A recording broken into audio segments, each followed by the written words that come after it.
Sebelum memulai pembahasan kita, Mimin mau mengucapkan terima kasih sebesar-besarnya kepada pelatih Shin Tae-yong atas dedikasinya selama ini. Karena mau bagaimanapun beliau adalah salah satu orang yang membuat timnas kita menjadi seperti sekarang. Sekali lagi terima kasih banyak coach, perjuanganmu bersama timnas akan selalu kami kenang.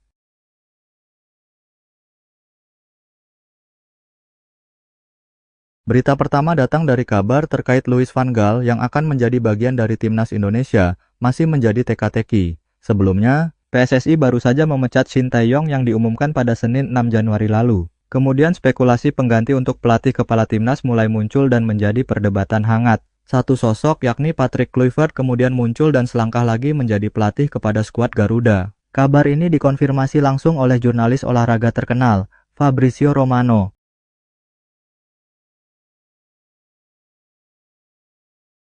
Masih di hari yang sama, nama Louis van Gaal kemudian muncul ke permukaan dan dikabarkan akan segera bergabung ke timnas Indonesia. Bukan sebagai pelatih, dia dirumorkan menjadi direktur teknik untuk skuad Garuda selanjutnya. Sebelumnya, jabatan tersebut ditempati oleh Indra Syafri, yang saat ini menjadi pelatih timnas U20 Indonesia. Spekulasi ini muncul dan Van Gaal akan mendampingi Patrick bertugas di timnas.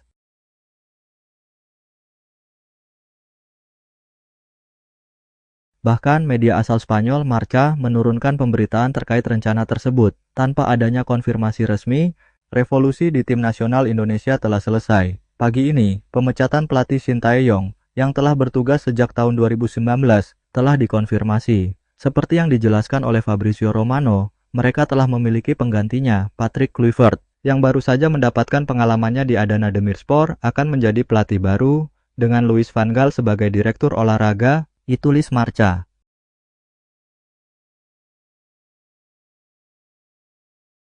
Menariknya, kabar terkait Louis van Gaal menjadi bagian skuad Garuda langsung terbantahkan.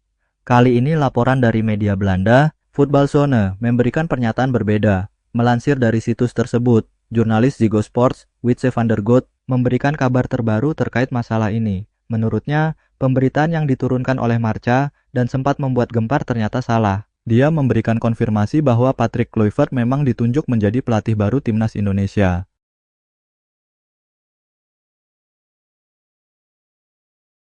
Namun, dia sudah bertanya kepada Van Gaal dan hasilnya, sosok berusia 73 tahun tersebut tidak akan bergabung menjadi direktur teknik. Kami telah menanyakan hal tersebut, terkait kabar Louis van Gaal. Jawabannya singkatnya, tidak, itu tidak akan terjadi. Tersebut Witse van der Goot. Sementara itu, Ketua Umum PSSI, Erick Thohir memastikan bahwa pelatih timnas yang baru memasang target tinggi untuk lolos ke Piala Dunia 2026.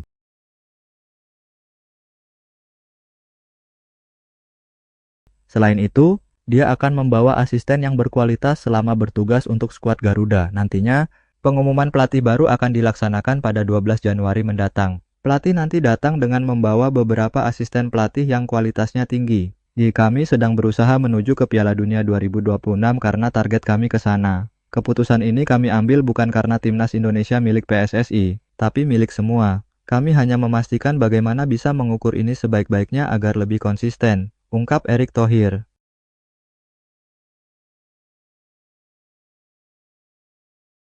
5 fakta Patrick Kluivert, kandidat pengganti Shin Tae-yong jadi pelatih timnas Indonesia. Nama Patrick Kluivert kini menjadi perbincangan hangat sebagai calon pelatih baru timnas Indonesia pengganti Shin Tae-yong. Dengan reputasi yang mentereng di dunia sepak bola, terutama selama karirnya sebagai pemain, Kluivert diharapkan mampu membawa perubahan positif bagi tim nasional.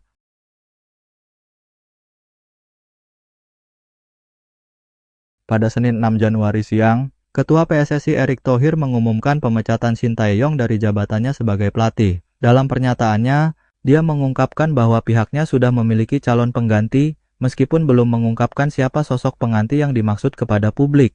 Informasi menarik datang dari jurnalis Italia Fabrizio Romano, yang mengungkapkan bahwa Patrick Kluivert adalah orang yang akan menjabat sebagai pelatih timnas Indonesia.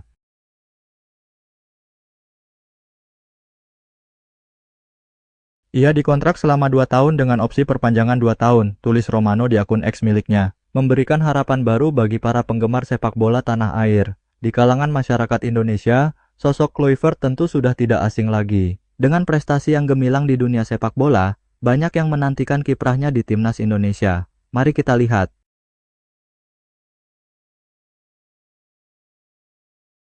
Pertama, karir gemilang sebagai atlet. Kluivert akan selalu diingat sebagai salah satu penyerang terhebat yang dimiliki oleh timnas Belanda. Pada tahun 1985, ketika usianya baru 19 tahun, Kluivert berhasil meraih gelar Dutch Football Talent of the Year. Selain itu, pada tahun 2000, ia mencatatkan namanya sebagai pencetak gol terbanyak di Euro dengan total 5 gol.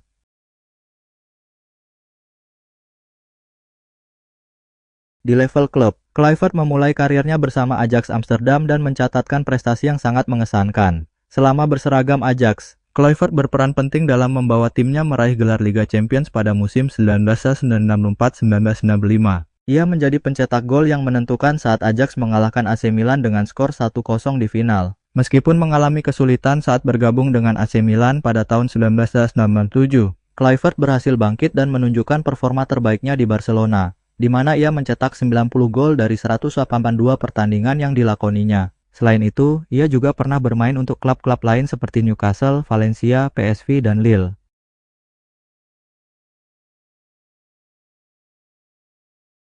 Kedua, kualitasnya sebagai pelatih belum teruji. Tidak semua mantan pemain berhasil menjalani karier yang cemerlang sebagai pelatih, seperti halnya Carlo Ancelotti dan Pep Guardiola. Salah satu contohnya adalah Patrick Kluivert, yang hingga kini belum menunjukkan keberhasilan yang signifikan dalam perannya sebagai pelatih. Selama periode melatih Twente U21 dari 2011 hingga 2013, Kluivert memang memiliki pengalaman, tetapi setelah itu, dia tidak mendapatkan kesempatan yang cukup lama untuk mengelola sebuah tim. Sebagian besar waktu, dia lebih banyak berperan sebagai asisten pelatih daripada menjabat sebagai pelatih kepala.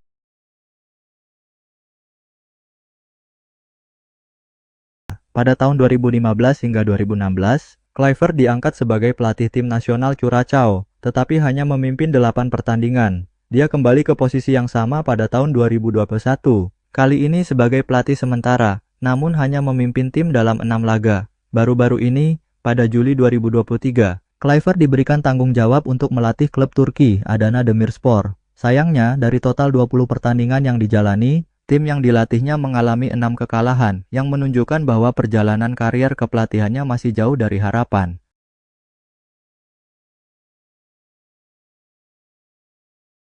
Ketiga, tuduhan judian dan pelecehan seksual.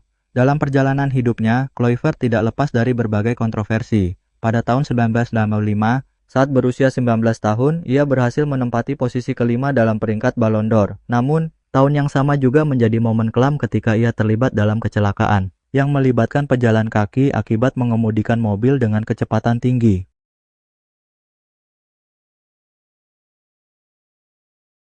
2 tahun setelah insiden tersebut, Kluivert kembali tersandung masalah. Kali ini diduga terlibat dalam kasus pelecehan seksual yang sempat dilaporkan ke kepolisian Belanda. Walaupun begitu, Kluivert akhirnya dinyatakan tidak bersalah dalam kasus tersebut. Di samping itu, pada tahun 2017, Kluivert menghadapi tuduhan lain terkait perjudian yang membuatnya terjerat utang mencapai 1 juta euro. Situasi ini tidak hanya merugikan secara finansial, tetapi juga membawa banyak teror dan tekanan psikologis bagi dirinya.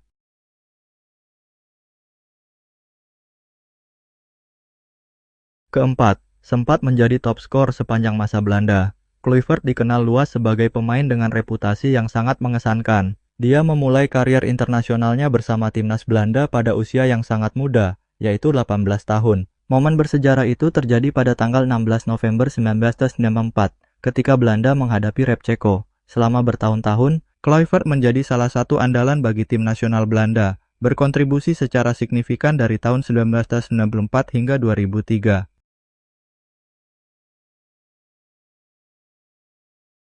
Selama 1 dekade membela timnas Belanda, Kluivert berhasil mencetak 40 gol dari 79 pertandingan yang dilakoninya. Prestasi tersebut sempat menjadikannya sebagai top skor sepanjang masa untuk tim nasional Belanda dari tahun 2003 hingga 2013. Namun, rekor tersebut tidak bertahan selamanya. Kini, terdapat 3 pemain yang telah melampaui jumlah gol Kluivert, yaitu Klaas-Jan Huntelaar dengan 42 gol, Memphis Depay yang mencetak 46 gol, dan Robin van Persie yang berhasil mengumpulkan 50 gol.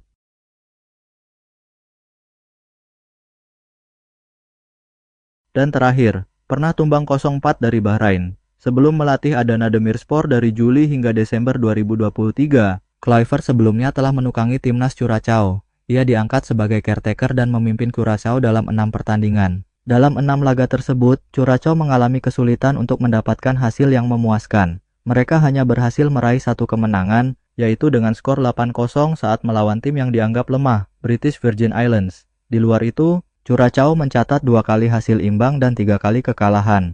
Salah satu kekalahan yang dialami Curaçao terjadi saat bertemu Bahrain, di mana mereka kalah dengan skor 0-4. Menariknya, Bahrain akan menjadi lawan yang dihadapi oleh timnas Indonesia pada Maret 2025 mendatang dalam kualifikasi Piala Dunia 2026. Terlepas dari apapun itu, siapapun nanti pelatih timnas, semoga bisa membawa timnas Indonesia lebih berkembang dari yang sekarang. Menurut kalian siapa pelatih yang cocok untuk menggantikan Shin Tae-yong menangani timnas? Tulis tanggapan kalian di kolom komentar di bawah.